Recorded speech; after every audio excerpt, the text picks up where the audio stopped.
I wouldn't assure anyone that this will be over in 3 years or that the campaign will be completed in 3 years. The 3 years comes from the fact that there'll be a presidential election in 2 years. I think it has to do with the political calendar in our country.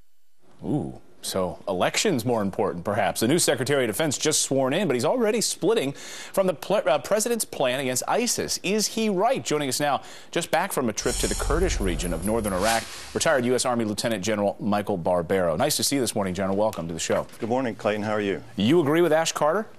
Absolutely. Ash Carter was my boss on my last job on active duty, and I have enormous respect for him and his judgment and his capabilities.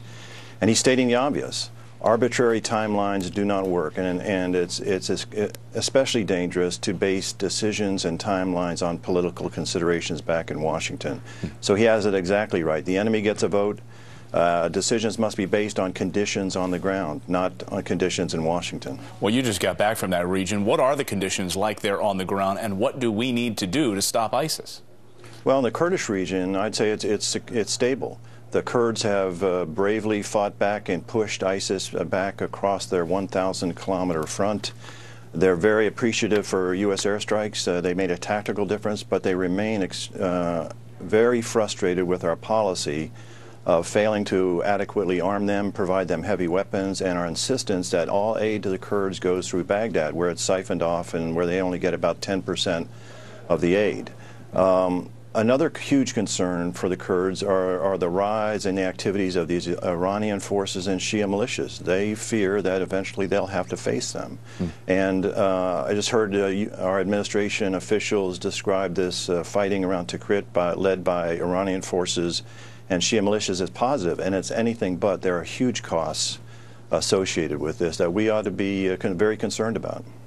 Well, a new Fox News poll out echoing what you just said. Is the president more interested in A, downplaying what's the threat of ISIS? 54% believe that's the case, or 36% in stopping ISIS. The question I had this morning, interestingly, about the politics associated with Ash Carter's statements, because many of these former cabinet officials leave the White House, of course, and they end up writing a book about it. Here, Ash Carter is sitting right there, right in front of the microphone, saying that he disagrees with the president. He doesn't have to write a book about it.